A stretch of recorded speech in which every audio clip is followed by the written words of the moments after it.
শুক্রবার সকাল 9:30টায় বাকখালীর ৬ নম্বর ঘাট এলাকায় উচ্ছেদ অভিযানে নামে বিআইডব্লিউটিএ কর্তৃপক্ষ, কিন্তু শুরু থেকেই বাধার মুখে পড়ে প্রশাসন।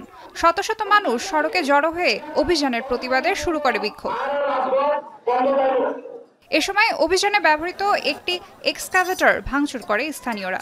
বিক্ষুব্ধরা বিমানবন্দর সড়কের প্রবেশ মুখ থেকে ৬ নম্বর ঘাট পর্যন্ত অন্তত 5টি জায়গায় ব্যারিকেড ও টায়ার জ্বালিয়ে অবরোধ করে। ফলে প্রায় 2.5 কিলোমিটার পথ হেঁটে বিমানবন্দরে যেতে হয় যাত্রীদের। এ সময় সেনাবাহিনীর 2টি সাঁজোয়া যান ঘটনাস্থলের দিকে অগ্রসর হলে স্থানীয়রা বাধা দেয়।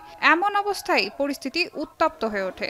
অভিযানের শুরু থেকে ঘটনাস্থলে মোতায়েন করা হয় বিপুল সংখ্যক পুলিশ, র্যাব, সেনা ও আনসার সদস্য। এটা আমাদের পূর্বপুরুষ 100-150 বছরের আমরা বন্দোবস্ত জমি।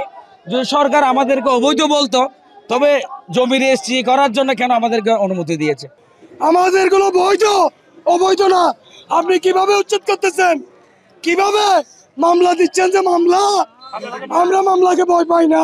রাস্তায় বাসিন্দার কলের যদি রাস্তার লামাই ফেলাই পারে আর রাস্তার উয়ারে শহীদ হয়েছেন লাশের উয়ারে জায়গা সম্পত্তি ভাঙি ফেলাই পারিব, কিন্তু আর একদিন সাহিত্য রাজি নয়।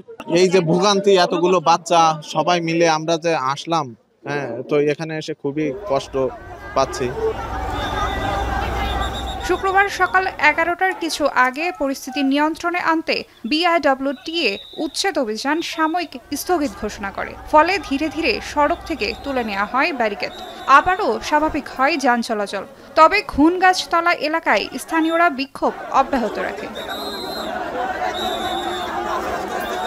আমি কথা বলছি প্রশাসনের সাথে, এটা ওরা শুনতেছে। আজকে বিকালে বসে অবশ্যই সমাধান করা যাবে। এরা হয়তো উচ্ছেদ করবে না, আজকে কথা দিয়েছে আমাকে, তারা উচ্ছেদ করবে না। ঠিক আছে, আমরা বসার পর যেটা সিদ্ধান্ত হয় সবাই মিলে সংগঠিতভাবে আমরা শুধু বসে একটা সিদ্ধান্ত বাস্তবায়ন। স্থানীয়দের বিক্ষোভ, প্রশাসনের কঠোর অবস্থানে বাকখালী নদীর উচ্ছেদ অভিযান ঘিরে চরম উত্তেজনা কক্সবাজারে।